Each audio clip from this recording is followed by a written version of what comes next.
পূর্ণিমায় বিলীন চন্দ্র। সাদিয়া আক্তার। পর্ব ৬। দ্বিতীয় পরিচ্ছেদ। ঢাকা শহরের কোলাহল পেরিয়ে সাভারের দিকে চলেছে গাড়িটি। ড্রাইভারের পাশে বসা আনিস সাহেব, পারভেজ সাহেব জানালার একপাশে, অন্য পাশে নিপা বেগম, মাঝখানে মিরাজ সাহেব। সাই সাই করে চলা গাড়ির বহরের দিকে তাকিয়ে থাকা পারভেজ সাহেবের দিকে তাকিয়ে আছে মিরাজ সাহেব। তাকে কেমন ভঙ্গুর, ক্লান্ত দেখাচ্ছে। এরকম তো তার ভাই ছিলেন না, তাহলে আজ এমন কেন? কি হয়েছে? কেউ কিছু বলছেও না। তার ভাবনার মাঝেই পারভেজ সাহেব বলল, মিরাজ, মুক্তি আর রূপসাকে হোস্টেল থেকে বাসায় আসতে বল। দরকার পড়লে শুধু ১ ঘণ্টার জন্য হলেও বল। মিরাজ সাহেব ফোন করে মুক্তিকে বলে দ্রুত আসতে। মুক্তি জানায় ১ ঘণ্টা পর তাদের ছুটি, তখন আসবে। আধ ঘণ্টা পর গাড়িটা থামে আলী ভিলার সামনে।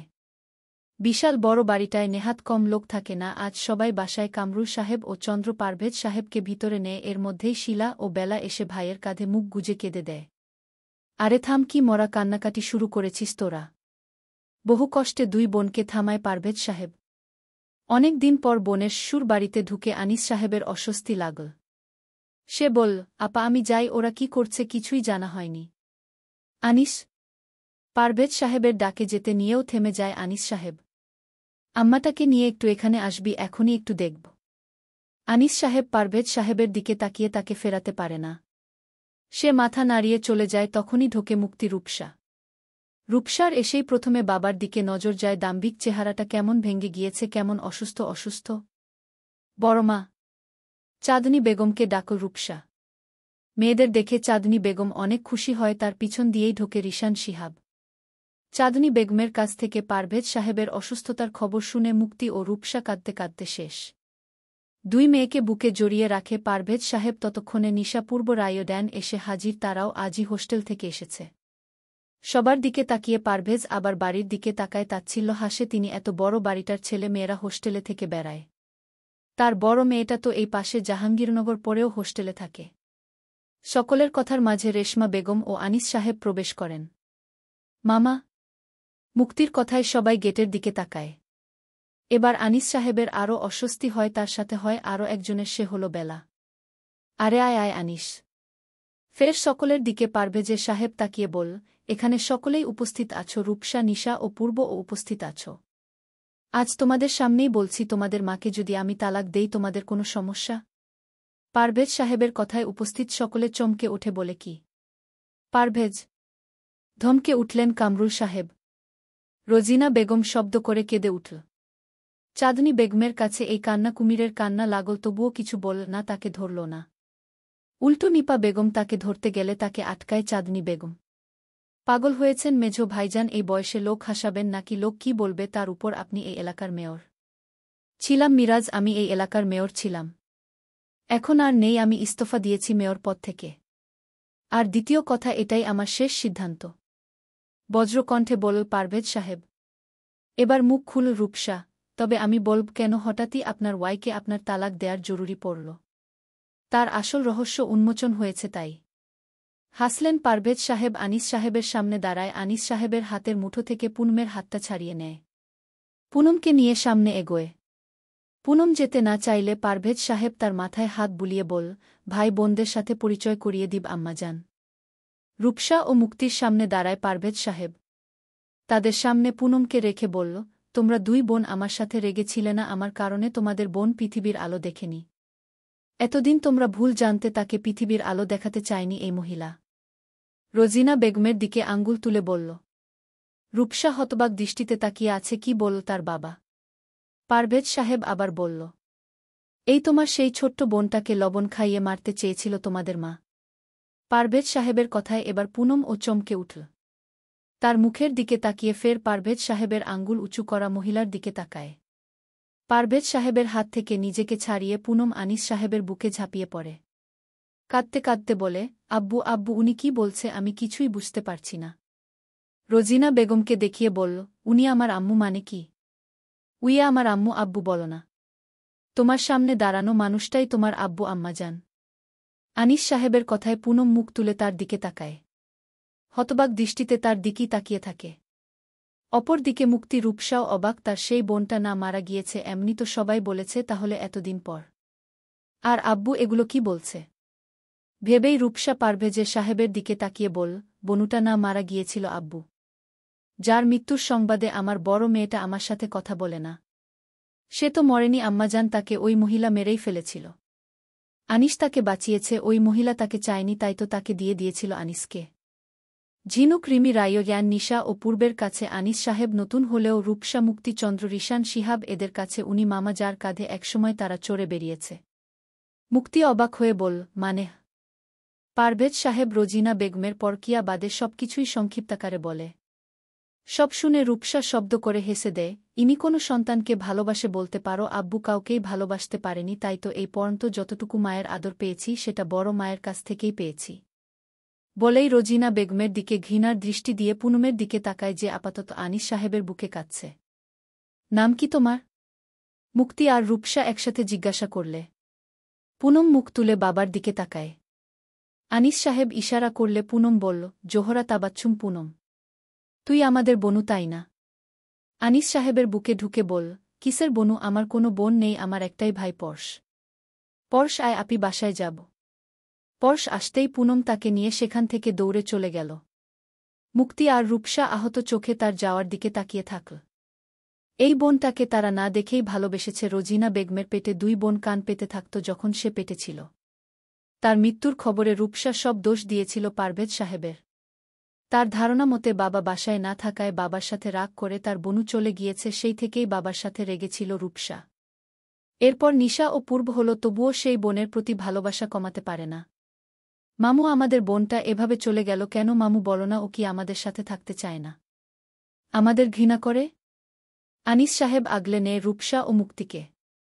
মাথায় হাত বুলাতে বুলাতে বল, ওর কাছে তোমরা সবাই নতুন রে মা, ওকে একটু সময় দেও, ঠিক হয়ে যাবে। পূর্ব ও নিশা বোনের দিকে তাকিয়ে আছে, তাদের জন্য কখনো এত ব্যাকুলতা দেখেনি তারা। তারা সবসময় জানত মুক্তি আপু ও রূপসা আপু একটা বোনকে অনেক ভালোবাসে, সে এই দুনিয়ায় নেই জেনে।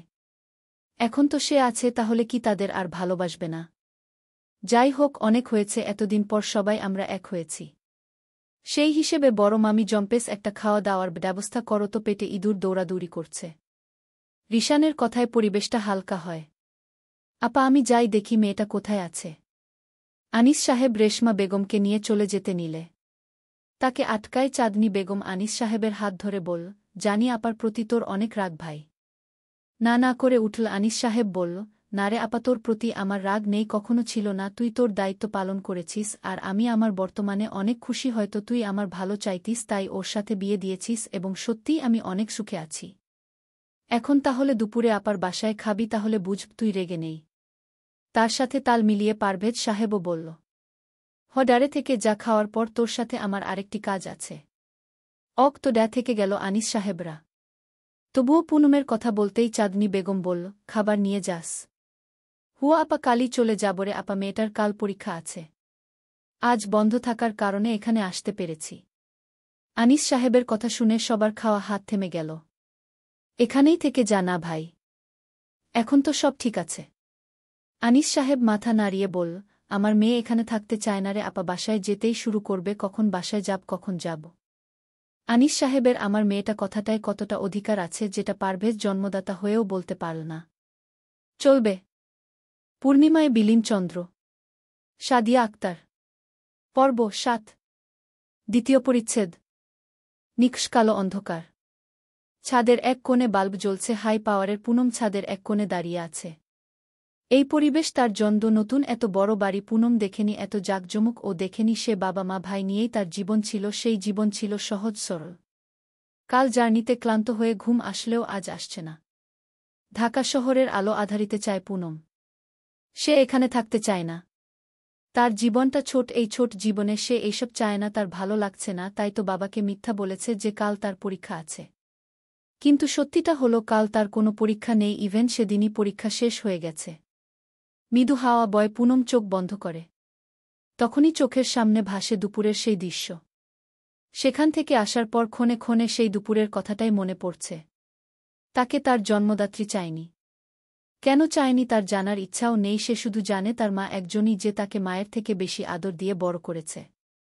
ঘুম আসছে না আম্মাজান? মাথায় হাত বুলায় আনিস সাহেব। পুনম বাবার বুকে মাথা রাখে। আচ্ছা আব্বু, আমি কি খুব খারাপ মেয়ে? কে বলেছে আমার আম্মাজান খারাপ? যে তাকে খারাপ বলেছে সেই খারাপ। দুনিয়ার বেস্ট ডটার আল্লাহ গেইভ মি। তাহলে তারা আমাকে চায়নি কেন?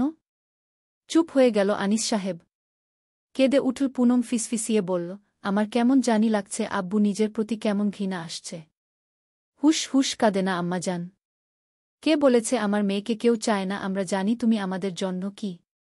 সদ্য সন্তান হারানো বাবার জন্য আশীর্বাদ তুমি, সন্তানের জন্য পাগল হয়ে যাওয়া মায়ের জন্য তুমি আশার আলো।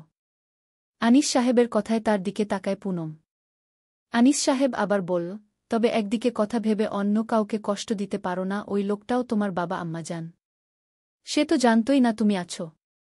তোমার ভাই বোনেরা তোমাকে না দেখেই ভালোবাসেছে, তাদের ভালোবাসায় কোনো মিথ্যা নেই। পুনম চুপ থাকে। পিছন থেকে রেশমা বেগম ও পরশ বলল, আমাদের রেখেই তোমরা গল্প করছ? পুনম আনিস সাহেব তাদের দিকে তাকায়। আনিস সাহেব হেসে বলল, প্রিয়তমা স্ত্রী ছাড়া কি প্রিয় সন্তানদের সাথে গল্প করা যায়? লজ্জা পেল রেশমা বেগম। পুনম পরশ একজোটে হেসে বলল, দেখেছ আম্মু, তুমি বল আমাদের আব্বু তোমাকে ভালোবাসে না। এখন কি বলবে বলো? দাঁড়া বদমাস দুটো বলেই তেরে যায় পুনম পরশের দিকে। তারা দুইজন দৌড় দেয়। রেশমা বেগম তাদের তাড়া করে। খিলখিল করে হাসতে হাসতে দুই ভাই বোন মাকে আরও রাগায়, এটা সেটা বলে। ছাদের অপর প্রান্ত থেকে 3 জোড়া চোখ দেখে নিজেদের চোখ জুড়ায়। মুক্তির হাত ধরে কান্নায় ভেঙে পড়ে রূপসা।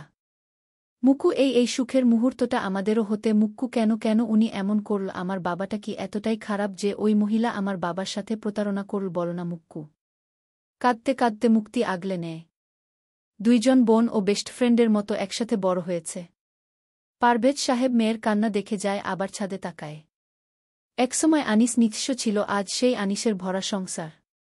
বাবা মায়ের সাথে কথা বলে নিজের মনকে হালকা করে নিজের ঘরে আসে পুনম।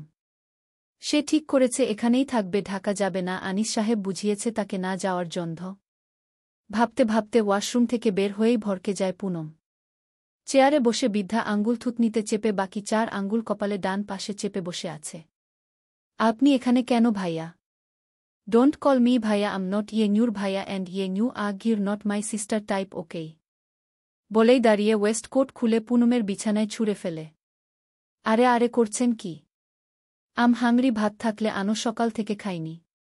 পুনম নাক কুচকে দাঁত কিরমির করে নিচে চলে গেল। ফ্রিজ খুলে একটা বলে ভাত পেল, তবে আর কিছু পেল না।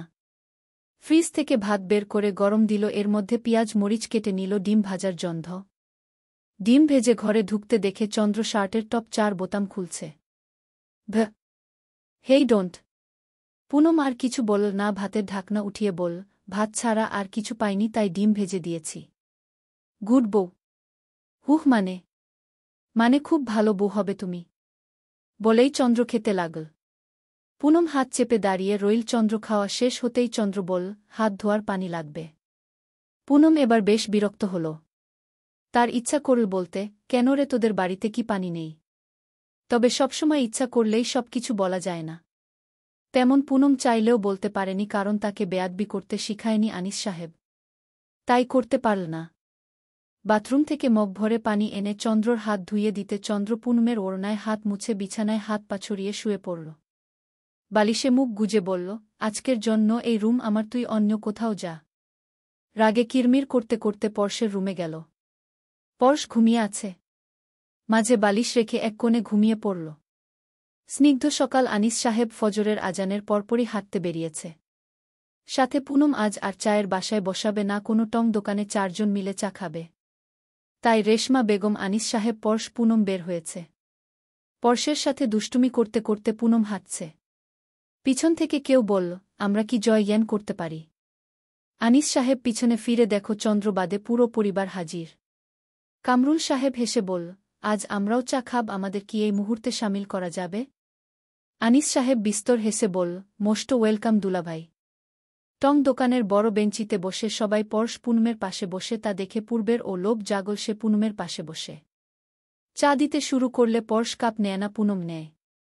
পুনম একটু একটু করে ফু দিয়ে পরশের হাতে দিলে পরশ একটু খায়, আবার একই কাজ করে। পূর্বের এগুলো দেখে লোভ জাগে। সে আমতা আমতা করে বল, আপু, আমাকে একটু চা ঠান্ডা করে দিবে? পুনম পরশ পূর্বের দিকে তাকায়। ফের পুনম মুচকি হেসে পূর্বের হাতের কাপও নেয়। একবার একজনের কাপের চা ঠান্ডা করে দেয়। তখনই রূপসা বলল, তোরাই তো চা খাচ্ছিস, পূর্ণ খাবে কখন? আমি চা খাই না আপু। কেন? আনিস সাহেবের দিকে তাকায় পুনম। আনিস সাহেব ধোক গিলে বল, ছোটবেলায় ওর খাদ্য নালিতে সমস্যা হয়েছে। আর ওর একটু ক্যালসিয়ামের ঘাটতিও আছে। রূপসা চোখ বন্ধ করে ফেলে, সবার বুঝতে বাকি নেই সমস্যাটা কেন হয়েছে। মুহূর্তে পরিবেশ থমথমে হলে রিশান বলল, আরে পর্শ, তুমি দেখি আপার সাথেই চিপকে থাকোম, দেন একটুম দেন টুম দেন কথা বলো। ভাইয়া আপনিম দেন আর আমি কিট টাইম দেন টুম দেন না, কিট টু কিট কথা হবে বলেই পূর্বের সাথে হাইফাই করে। পুনম মুচকি হেসে বল, ভাইয়া ওরে আমার কাছ থেকে সরাতে পারবেন না। চলবে। পূর্ণিমায় বিলীন চন্দ্র। সাদিয়া আক্তার। পর্ব ৮। দ্বিতীয় পরিচ্ছেদ। মুক্তি ও রূপসার ছোট্ট একটা টিস্টল আছে। নাম সিস্টার টিস্টল। আজ ভাই বোন সকলকে নিয়ে রূপসা মুক্তি সেখানে এসেছে। চন্দ্র, রিশান, শিহাব আসেনি। এই টিস্টলের মূলধনটা মুক্তি ও রূপসা অনেক কষ্ট করেই জোগাড় করে। ইন্টারে উঠার পর থেকে বাবার প্রতি অভিমান থাকায় রূপসা বাবার থেকে কোনো টাকা নিত না। এরপর একজন বান্ধবী থেকে এই আইডিয়া পায় তারা। টিস্টলটা বর্তমানে ভালোই চলছে। ছোট্ট এক কামরা থেকে একটা মাঝারি আকারের টিস্টল গড়েছে, ২ জন ছেলেও রেখেছে যারা তাদের ভার্সিটির জুনিয়র। আজ টিস্টলে জনসাধারণের আসা নিষেধ। কারণ আজ টিস্টলটি রূপসা ও মুক্তির ভাই বোনে ভরা। পূর্ণ, এটা আমাদের ছোট্ট টিস্টল। পুনম আশেপাশে তাকায়, কমলা রঙা বাল্ব, দেয়ালে চায়ের কিছু পেইন্টিংস, সব মিলিয়ে বেশ সুন্দর লাগছে। খুব সুন্দর আপু। পছন্দ? হু। রূপসা মুচকি হেসে বোনের মাথায় হাত বুলায়। পর্শ এসে বল, এই আপি এখানকার নিউজটা বেশ মজা, খেয়ে দেখ বলেই পর্শ নিজের গ্লাসটা এগিয়ে দেয়। পুনম চুমুক দেয়। উমম মজা বলেই আবার চুমুক দিয়েই পুরো গ্লাস খালি করে। উপোস ভাই, আপি তো পুরো শেষ করে ফেলেছি। রূপসা হেসে বল, সমস্যা নেই, আমি আবার পর্শের জন্য বলছি। আমি খাব না তাহলে। গাল ফুলায় পুনম। মুক্তি পাশে বসে বল, এই টিস্টলে যদি আমাদের পূর্ণের জন্য নিউজ বানানো না হয় তাহলে এটা গুড়িয়ে দিতে জাস্ট ২ মিনিট লাগবে আমার। তুড়ি বাজিয়ে বল মুক্তি। মুক্তির নাটকীয়তায় পুনম পর্শ খিলখিল করে হাসে। নিশাপূর্ব ওদের দেখছে দূর থেকে। পুনম ওদের সাথে কথা বলতে বলতে পূর্বের দিকে তাকায়। ওকে ইশারায় ডাকে, পূর্ব আসলে তাকে পর্শের পাশে বসতে বলে। পূর্ব রূপসার দিকে তাকিয়ে বল, আপু বসি। রূপসা হাসি মুখে ভাইকে বসায়। ঠিক তখনই স্টলে প্রবেশ করে একজন ৩০ বছরের যুবক প্রবেশ করল। তাকে দেখে রূপসা বিরক্তিকর চেহারা বানালেও মুক্তি মুচকি হাসে। রিমি, ঝিনুক, নিশা, রায়, জ্ঞান ওরা ওদের পাশের টেবিলেই বসেছিল। কিন্তু গেটের দিকে খেয়াল করেনি।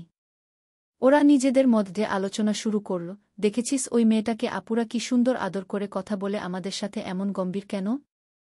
ঝিনুকের কথায় নিশা বল, শুনুনি আপু, ওই আপুর হারিয়ে যাওয়া বোন। সে তো তোরও বোন। রায়জ্ঞানের কথা নিশা তাচ্ছিল্য হাসে। রিমি, ঝিনুক একে অপরের দিকে তাকিয়ে কিছু ভাবে।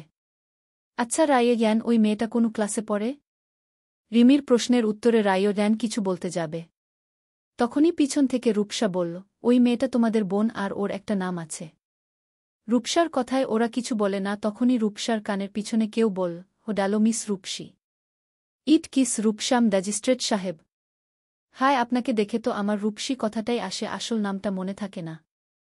রূপসা দাঁতে দাঁত চেপে রাগটা গিলে ফেল। জোরপূর্বক হাসি ফুটিয়ে বলল, তো আজও কি পরিদর্শন করতে এসেছেন ম্যাজিস্ট্রেট সাহেব? হু, দেখা গেল আপনারা অসাধু ন্যাপসাই বের হলেন, তার উপর এমপির বোন, মানুষ ভয় পেয়ে কোনো অভিযোগ করতেও আসবে না। তাই একজন সরকারি কর্মকর্তা হিসেবে জনসাধারণের ভোগ দোপণ্ডের খেয়াল রাখা আমার গুরু দায়িত্ব। নিন এখন ১ কাপ কোল্ড কফি দিন তো। রূপসার আগে কিরমির করতে করতে ব্লেন্ডারের সামনে দাঁড়ায় লোকটি, চেয়ার নিয়ে সামনে বসে পড়ে। সবাই উৎসুক চোখে তাদের দেখছে। রূপসা সব প্রণালী পরিমাণ মতো দিয়ে ব্লেন্ড করার ফাঁকে জামার গলাটা একটু সরে যায়। সেখান থেকে কিছু উকি মেরে লোকটা দিকে চেয়ে আছে। লোকটি সেদিকে তাকিয়ে গাইল, আমি নষ্ট মনে নষ্ট চোখে দেখি তোমাকে। মন আমার কি চায় বোঝাই কেমনে? রূপসা গ্লাসে কফিটা ঢেলে লোকটির দিকে বাড়িয়ে দিতে দিতে বল, আপনি গুরু, আমি শিষ্ট, বুদ্ধি আমার কম। আপনি বুঝাইয়া দিলে বুঝিতে সক্ষম। তখনই পিছন থেকে রিশান ডাকল, লিমন ভাই। আরে রিশান সাহেব যে, আসো আসো, বসো, তোমাদের দোকানই তো। ফের রূপসার দিকে তাকিয়ে চোখ দিয়ে ইশারা করে বলল, খাপে খাপ বল্টুর বাপ। রূপসা তার ইশারা অনুযায়ী তাকিয়ে জামা ঠিক করে বিড়বিড় করে বলল, অশব্দ। লিমনের কথা শুনে পুনম পরস্পূর্ব একজোটে হেসে উঠল। লিমন ওদের হাসির দিকে তাকিয়ে বলল, আপনারা কারা মাহতারাম মাহতারামা? ও আমাদের ভাই বোন লিমন ভাই। লিমন রিশানের কানে কানে বলল, দিনের দিন এমন শালা শালির পরিধি বাড়লে আমার ভবিষ্যৎ অন্ধকার। চিন্তা নেই লিমন ভাই, ভবিষ্যতে তার সাথে আপনার সম্পর্ক বদলে যাবে। তা চন্দ্র কোথায় বেটা? আমার সেটিংটা করার লোভ দেখিয়ে কত কিছু করিয়ে নিল, এখন সেটিংটাই হল না। ওই তো চাঁদ মামা হাজির। চন্দ্র ঢোকে দরজা পরিয়ে পরনে ফরমাল পোশাক। গিয়েই পুনমের পাশে বসেছিল, যেখানে এতক্ষণ রূপসা বসেছিল এখন খালি। পুনম ভরকে গিয়ে উঠে গেল, সে নিশাদের টেবিলে বসতেই নিশারা কথা বন্ধ করে দিল। পর্শ ও আপির পাশে বসে রায়ড্যান চলে যায় চন্দ্রর কাছে। রিশান, শিহাব, রায়ড্যান, পূর্বচন্দ্র, লিমন ওরা টুকটাক কথা বলছে। চন্দ্রতুরি বাজিয়ে পুনমকে ডাকে, হেই এদিকে আসো। নাম কি যেন? নাম না বলায় পুনম বুঝল তাকেই ডাকছে। সে উঠে এসে মাথা নিচু করে দাঁড়িয়ে বল, কিছু বলবেন ভা? স্টপ বলেছি না যে ইউ নিউ আগ হির নট মাই সিস্টার। যাও আমার জন্য একটা কফি আনো। রূপসা মাঝখানে বলল, ভাইয়া তুমি কি রকম খাও ও তো জানে না আমি বানিয়ে দেই। কেন, ওর হাতে কি ফোসকা পড়েছে? আর জানে না, জেনে নিবে। ওকে বলে দে কিভাবে বানাবে, ও বানিয়ে নিবে। অগত না। রূপসা সহ পুনম যায় কিচেনে। ইন্ডাকশন ওভেনে পানি গরম করে সেটাতে 2 চামচ গুঁড়ো দুধ ও 2 চামচ কফি পাউডার মিলিয়ে দিল। আপু চিনি খায় না উনি। কে? চন্দ্র ভাই না, চিনি খায় না। পুনম বিড়বিড়িয়ে বলল, এই জন হই কথা এমন তিতা তিতা। পুনম বিড়বিড় করে বললেও রূপসা শুনে ফেলে। হেসে বলে, হ ডারে চন্দ্র ভাই ছোট থেকে এমন কাঠখোট্টা। পুনম আর কিছু বলে না। রূপসার হাতে কফির কাপ ধরিয়ে দিলে রূপসা সেটা নিয়ে যায় চন্দ্রর সামনে রাখলে চন্দ্র কাপ হাতে নিয়ে বলল, কফি কি তোর কাছে চেয়েছি যে তুই দিলি? যার কাছে চেয়েছি সেই যেন পরবর্তীকালে দেয়। আজ প্রথম ভুল তাই মাফ করলাম। আজ প্রথম ভুল তাই মাফ করলাম। কেন রে, তোর কাছে কে মাফ চেয়েছে? নিজের মনেই ভেঙচি কেটে বলল পুনম। আসরের আজান দিতেই মুক্তি বলল, আচ্ছা ভাইয়া তোমরা থাকো, আমরা যাই। বস আমাদের সাথেই যাস? চন্দ্রের কথায় আর কেউ দ্বিমত করে না, চুপচাপ বসে পড়ে। পুনম পর্শ আর পূর্বের সাথে কথা বলছে আর হাসছে।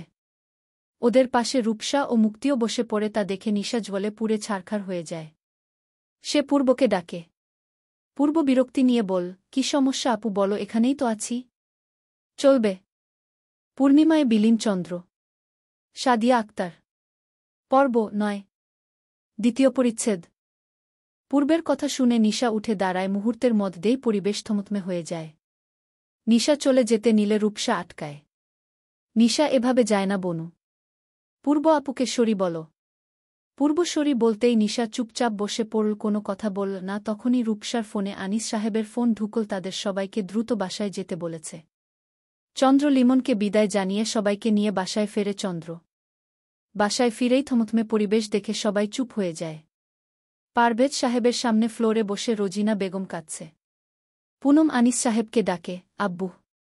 পুনমের ডাক শুনে পারভেজ সাহেব ও আনিস সাহেব দুজনেই পিছনে ফিরে তাকায়। আনিস সাহেব মেয়েকে আগলে নেয়। রূপসা, নিশা ও পূর্ব বুঝে যায় কি হচ্ছে এখানে। রোজিনা বেগম রূপসার কাছে যায় কাঁদতে কাঁদতে বলে, রূপমা দেখো না তোর আব্বু কি পাগলামি করছে। মানছি আমার ভুল। রোজিনা বেগমকে বলতে না দিয়ে রূপসা বলল, ভুল তুমি পাপা করেছ পাপ। সেটাকে ভুলের সংজ্ঞা দিয়ে ঢাকতে পারবে না। দিনের পর দিন আমার আব্বুকে রেখে পরকিয়া করে চলেছ, কি ভেবেছ আমি জানি না। রূপসার কথা সবাই চমকে ওঠে, বিশেষ করে পারভেজ সাহেব। তাকে অবাক করে দিয়ে রূপসা আবার বলল, আমাকে স্কুলে দেয়ার নাম করে তুমি ওই লোকটার সাথে দেখা করতে অস্বীকার করতে পারো। ভেবেছিলে বাচ্চা মেয়ে সব ভুলে যাবে। হলে তখন না বুঝলেও এখন বুঝেছি যে তুমি কি করেছ। আমার বাবাকে ভালোবাসতে না পারা তোমার ব্যর্থতা, আমার বাবার না। পারভেজ সাহেবের দিকে তাকিয়ে বল, বাবা যত তাড়াতাড়ি সম্ভব এনাকে বিদায় করো, উনার মুখ দেখাও আমার অসহ্যকর। রূপসা যেতে নিলে আটকায় রোজিনা বেগম। রূপমা দেখ, আমি তোমার মা। মা। তাচ্ছিল্য হাসল। রূপসা পূর্ব নিশার সামনে দাঁড়ায়। পুনমের দিকে ইশারা করে বলল, ওই মেয়েটার কথা বাদ দিলাম, আমাদের 3 ভাইবোনের মধ্যে একজনকেও তুমি মায়ের আদর দিয়েছ বলতে পারবে? মাথা নিচু করে নেয় রোজিনা বেগম। নিশাকে জড়িয়ে রূপসা আবার বলল, তোমার গাফিলতির কারণে একবার আমার বোনটার নিউমোনিয়া হয়েছিল। সেই পিচ্চি বোনটাকে আমি আর বড় মা মিলে আগলে রেখেছিলাম, তখন কোথায় ছিল তোমার সেই মাতৃত্বধ? নিশা অবাক হয় বোনের কথা শুনে। সে ভাবত তার বোন তাদের ভালোবাসে না। না, তার ধারণা ভুল। তার আপু তাকে অনেক ভালোবাসে, এতদিন দেখায়নি, এখন দেখাচ্ছে, তাই কৃতজ্ঞ চোখে পুনমের দিকে চাইল। রূপসা পূর্বকে জড়িয়ে বলতে পারো পূর্বর কোনো কাজটা তুমি করেছ? কিচ্ছু না। তুমি আমাদের জন্মদাত্রী মা নও। মা তো ওই আমাদের বড় মা, যে আমাদের আগলে রেখেছে, বিপদে ঢাল হয়ে পাশে থেকেছে। চাঁদনী বেগমের দিকে তাকিয়ে বলল, শুনেছ ছেলে মেয়েদের কথা, এবার দ্রুত সাইন করো, চিন্তা করো না, ঠকবে না তুমি। তোমাকে এত টাকা দিব যে তুমি সারা জীবন অনায়াসে চলতে পারবে। রোজিনা বেগম কিছুক্ষণ থম মেরে বসে থেকে বলল, আমি চলে যাব তোমাদের জীবন থেকে, আসলেই তো যাদের আমি কখনো কোনো কিছু দেইনি তাদের থেকে আশা করাটাই আমার বোকামি। যাই হোক, তোমার পায়ে ধরে বলছি, যাওয়ার আগে একটা শেষ আবদার রাখবে? বলো, চেষ্টা করব। তালাকের পেপারটায় আমি সাইন না করি। তোমার কাছে থেকে তোমার হতে পারিনি, এবার তোমার কাছে না থেকেই তোমার হই। এই অপবিত্র শরীর নিয়ে আমি বহুবার তোমার কাছে গিয়েছি, তখন অনুশোচনা না হলেও এখন হচ্ছে। দয়া করো আমার প্রতি। আমি ওয়াদা করছি তোমার প্রতি কোনো দাবি করতে কোনো দিনও এই বাড়ির চৌকাঠে পা দিব না আমি। থম মেরে গেল পারভেজ সাহেব। স্ত্রীকে অনেক ভালোবাসেন তিনি, এখন সেটা ঘৃণার আড়ালে চাপা। সে কিছু বলতে যাবে, তখনই রূপসা আবার বলল, তা সম্ভব না। আপনি যাবেন মানে সকল কিছু তো ড্যাগ করেই যাবেন, তাও আবার কাগজে কলমে। আমরা আমাদের বাবাকে আবার বিয়ে করাব লাগলে তখন তো কোনো ভেজাল সহদ করব না। রূপসার কথার প্রেক্ষিতে রোজিনা বেগম পারভেজ সাহেবের দিকে তাকায়। তাকে চুপ থাকতে দেখে চোখ মুছে এগিয়ে যায় টি টেবিলের দিকে। টি টেবিলে রাখা ডিভোর্স পেপারে নিজের নাম লিখে বেরিয়ে যায়। তবে চৌকাঠ পেরোবার আগে পারভেজ সাহেব ডেকে বলল, টাকাটা নিয়ে যাও। রোজিনা আবার ঢুকে পারভেজ সাহেবের থেকে চেকটা হাতে নিয়ে বলল, মোহরানা তো তুমি বিয়ের দিনই শোধ করে দিয়েছ, এটা না দিলেও হতো। তবে আজ নিলাম, আমরা মানুষরা স্বার্থপর, তাই মৃত্যুর আগ পর্যন্ত বাঁচতে হবে তো। এই স্বার্থপর দুনিয়ায় টাকা ছাড়া কিছু হয় না, সেটা আমি টের পেয়েছিলাম। বলেই চেকটা নিয়ে চলে গেল, নিজের বাড়তি আর কিচ্ছু নিল না। রূপসা দৌড়ে ঘরে চলে যায়, তার পিছু পিছু নিশা পূর্ব চলে যায়। ঘরে ঢুকে তিন ভাইবোন কান্না শুরু করে। পূর্ণমা, একটু যাও না ওদের কাছে। কামরুল সাহেবর কথা শুনে পুনম আনিস সাহেবের দিকে তাকায়, সে যাওয়ার ইশারা দিতে পুনম ধীর পায়ে এগিয়ে যায়। চন্দ্র ভ্রু কুঁচকে নিজের ঘরে চলে যায়। কামরুল সাহেব পারভেজ সাহেবের কাছে যায়, তার দেখাদেখি মিরাজ সাহেব ও আনিস সাহেবও যায়। মুক্তি রূপসার কাছে যেতে নিলে তাকে চাঁদনী বেগম যেতে মানা করল। কারণ এখন এই চার ভাইবোনের মিলন হওয়াটা জরুরি। তাদের নিজেদেরকে নিজেরা সামলানো জরুরি। রূপসার ঘরে এসে উকি মারে পুনম। দেখে নিচে বসে রূপসা কান্না করছে, দুই পাশে পূর্ব নিশা। ধীর পায়ে ঘরে ঢুকে পুনম রূপসার সামনে বসে তার চোখের অশ্রু মুছে বল, আপু, আমার জন্যই এসব হয়েছে, তাই না? সরি আপু, আমার এখানে আসাটাই উচিত হয়নি, আমি কালই চলে যাব। পুনমকে ঝাপটে ধরে রূপসা। পুনম নিশা ও পূর্বকে ইশারা করে তারাও যেন পুনমকে ধরে। পুনমের ইশারা বুঝে নিশা পূর্ব আপুকে ঝাপটে ধরে, রূপসাও তিন ভাইবোনকে ঝাপটে ধরে কেঁদে দেয়। কান্নাকাটির পর্ব বেশ লম্বা চল। মুক্তির ওদের খেতে ডাকতে এসে গাল ফুলিয়ে বল, এখন তো আমি পর হয়ে গেছি, তাই না? তুই তো আমার বেষ্টি বোন, তুই ছাড়া আমাকে বুঝে কে? পিছন থেকে রায়ো ঝিনুক রিমি এসে বলল, আর আমরা? তোরাও আমার জান প্রাণ কলিজা। সবাই একে অপরকে ঝাপটে ধরে। পরশ রুমে ঢুকে একপাশে দাঁড়িয়ে বল, আপি চলো, আব্বু ডেকেছে, বাসায় যাওয়া লাগবে। আলিঙ্গন ভাঙে রূপসা হেসে বল, এখন কোথাও যাওয়া হবে না, আজ আমাদের ভাইবোনদের দিন, আজ রাতে পার্টি করলে কেমন হয়? নিশা পূর্ব রায়ো রিমি ঝিনুক উইয়াহু বলে চিৎকার করে উঠল। মুহূর্তে ঘরটা জমজমাট হয়ে গেল, সবার সাথে পুনমও কথা বলছে। পরশ এক কোণে সবার দিকে তাকিয়ে মাথা নিচু করে নেয়। আপির প্রতি পরশ সর্বদা হিংসাত্মক, সে আপিকে কাউকে ভাগ দিতে রাজি না, তবে এখন আপি তাকে না দেখায় সে অভিমান করেছে আপির উপর। রাতে ছোটরা কেউ খেল না, সাথে বড়দের ও খেতে দিল না, সবাই লনে এসেছে, আজ বারবিকিউ পার্টি করবে। বড়রা মানে আনিস সাহেব, পারভেজ সাহেব ও কামরুল সাহেব, মিরাজ সাহেব, এরা এক পার্টিতে বসে আছে। রেশমা বেগম, চাঁদনী বেগম ও নিপা বেগম একসাথে বসে আছে। চন্দ্র, রিশান, শিহাব এরা কয়লা ভেঙে একত্রে করছে। রূপসা মুক্তি মাংস মেরিনেট করছে। আগুন জ্বালিয়ে উত্তপ্ত আগুনের মাঝেই পুনমের দিকে তাকায় চন্দ্র। সিডামরানা আদলখানা হলদে আগুনের আলোয় বড্ড আদুরে লাগছে। চন্দ্রের নেশা জেগেছে, এখনই এক পুরিয়া না হলেই নয়। চলবে। পূর্ণিমায় বিলীন চন্দ্র। সাদিয়া আক্তার। পর্ব 10। দ্বিতীয় পরিচ্ছেদ। কেটে গেছে কয়েকদিন। পুনম ইতিমধ্যে ঢাকার একটা কলেজে ট্রান্সফার হয়ে গেছে। সেই কলেজে রিমি ঝিনুক ও পড়ে। পর্শকে সেই কলেজের স্কুল সেকশনে ভর্তি করিয়েছে। পূর্ব পর্শ নিশা রায়ো ড্যান এরা একই স্কুলে পড়ে। নিশা রায়ো ড্যান ১০ম শ্রেণীতে পড়ে, পূর্ব পর্শ ৮ম শ্রেণীতে পড়ে। রিমি ঝিনুক পুনম এবার ইন্টার সেকেন্ড ইয়ারে উঠবে। ঝিনুক রিমি প্রথমে পুনমের সাথে ভাব না দেখাতে চাইলেও পুনমের মিশুক স্বভাবের কারণে পারে না। পুনম বাসা থেকে টিফিন আনলেই সেটা ভাগ করে খায় তাদের সাথে। আস্তে ধীরে তাদের মধ্যেও ভাব হয়ে যায়। পুনমের কলেজে আরও দুইজনের সাথে ভাব হয়েছে, তারা হল মিহি ও নয়ন। নয়ন ছেলেটা ক্লাসে নোট দিয়ে পুনমকে সাহায্য করেছিল, সেই থেকেই তাদের বন্ধুত্ব হয়। মিহি আর নয়ন প্রতিবেশী। তারা একসাথেই যাতায়াত করে। কলেজ থেকে বের হয় ৫ জন। রিমি ঝিনুকের সাথে ও নয়ন মিহির বন্ধুত্ব হয়েছে। আজ তাদের ১২টায় ছুটি হওয়ার দারুণ। পর্শদের এখনও ছুটি হয়নি। এই পূর্ণ আয় ফুচকা খাবি? সামনে দাঁড়ানো স্টলে তাকায় পুনম। তার ঝালের প্রতি কোনো ইন্টারেস্টও নেই, সে মিষ্টি লাভার। তোরা খা, আমি আইসক্রিম খাব। তোদের মধ্যে এখন সম্পর্কটা তুইতে এসে পড়েছে। রিমি ঝিনুক মিহি পুনমকে টেনে নিয়ে যায়, তবুও পুনম খাবে না, তাই নয়ন তার জন্য আইসক্রিম আনতে যায়। কিরে নয়ন, আমাদের এতদিনের বন্ধুত্ব, আমাকে একটা দিনও তো ২ টাকার বাদাম খাওয়ালি না, এখন পুনমকে খাওয়াচ্ছিস? হারামি রে তুই, কালকেই না ২০ টাকার চানা বাদাম কিনে খাওয়ালাম। খাদক একটা, এই যে ফুচকা খাবি, বিলটা তো আমারে দিয়েই দেওয়াবি। হিজাবের পিন ঠিক করতে করতে মিহি বলল, সেটা তো দিবিই। সঙ্গে ছেলেরা থাকলে মেয়েদের খাওয়া, শপিংয়ের বিল দেয়া আর তাদের ব্যাগ টানা ছেলেদের জন্মগত কর্তব্য। হো বইন, এখন খা। হাত জোর করে বল নয়ন। হেসে দিল ৩ বোন। মিহি ফট করে বল, এই তোদের হাসিটা অনেকটা একরকম দেখতে। চেহারা গড়নেও কিছুটা মিল আছে। মুচকি হাসে ঝিনুক বলল, হনে আমরা কাজিন সিস্টার। ওরে, তাহলে তো তোদের সেই আনন্দ, সবাই এক বাসায় থাকিস, একসাথেই সেই মজা করতে পারিস। মাথা নাড়ে রিমি।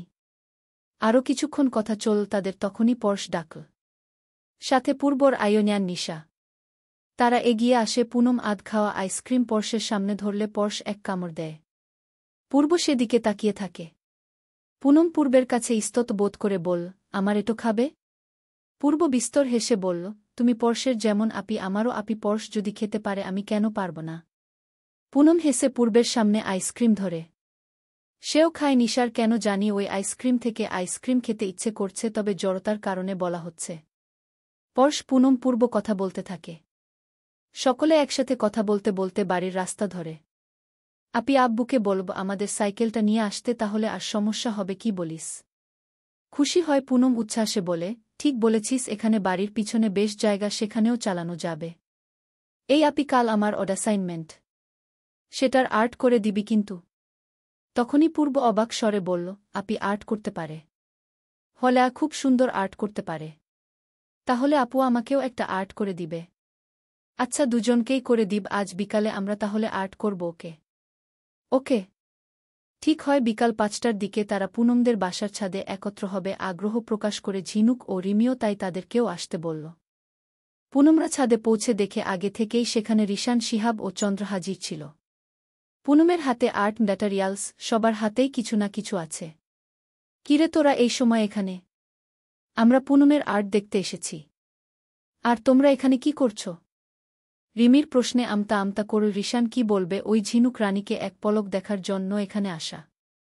শিহাব বলল, আরে মামির কাছে গিয়েছিলাম, মামি বলল ছাদের নলটা নষ্ট হয়ে গিয়েছে, মামাও বাসায় নেই, তাই আমরা ছাদে এসেছিলাম।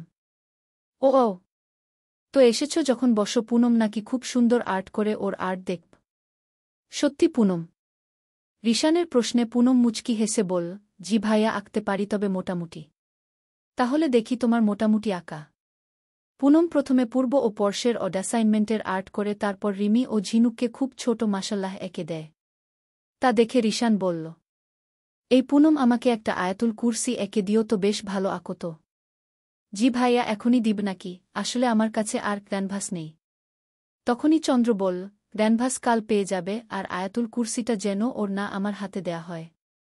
মাথা নাড়ে পুনম। চন্দ্রর ফোন আসলে অন্যদিকে যেয়ে কথা বলতে থাকে। ঝিনুক রিমি পুনম কথা বলতে থাকে, ততক্ষণে পর্শ পূর্ব নিচে নেমে গেছে। ঝিনুকের খোলা এলো চুলের দিকে এক দৃষ্টিতে তাকিয়ে থেকে হুট করেই গেয়ে উঠল, ওই বেনি খুলে এলো চুলে। আসো যখন দেখি। এই পরাণ জুড়ে ডাইকা চলে বাকবাকুম পাখি। ইস, কাকের মতো গলা নিয়ে না গাইলেও তো পারিস। শিহাবের কথায় রেগে গেল রিশান মিটিমিটি হাসতে থাকা ঝিনুকের দিকে আর চোখে তাকিয়ে বল, চপ, গানের মর্ম তুই কি বুঝবি? শিহাব কানে আঙ্গুল ঢুকিয়ে খোঁচাতে খোঁচাতে বল, সে গানের মর্ম না বুঝলেও শুনতে ভালো লাগা চায় নাকি রে ঝিনুক? একদম শিহাব ভাই। রিশান জুতোটা খুলে তেরে গেল তার দিকে। শিহাব কি আর থাকে, সে তো মিলখা সিংয়ের মতম ড্যারাথন দিয়েছে। চন্দ্র কথা শেষ করে এসে দেখল ওরা নেই। তাই নিচে যেতেই শুনোর পুনম বলছে, ঝিনুক নয়ন ছেলেটা বেশ ভালো বল।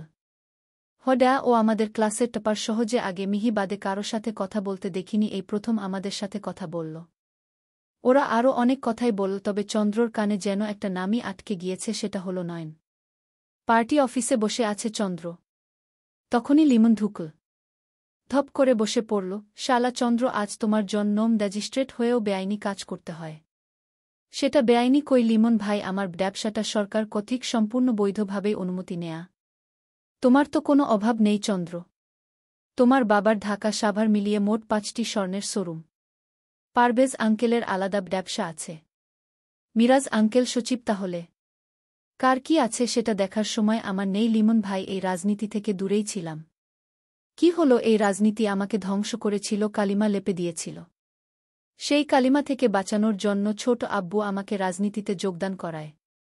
এমপি আমি, আজ যেই এসিপি আমার কলার ধরে আমার গালে থাপ্পড় মেরে লকাপে ভরেছিল, আজ দেখো এই চেয়ারের জোরে সে আমাকে উঠতে বসতে সালাম ঢুকে। চুপ হয়ে গেল লিমন। কি বলবে ভেবে না পেয়ে চুপ থাকল।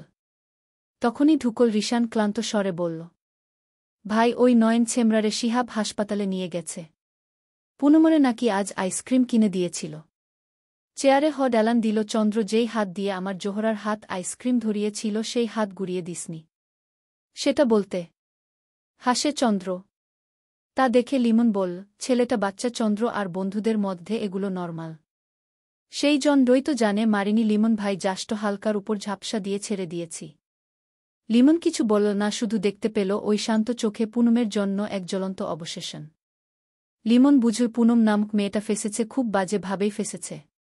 চলবে।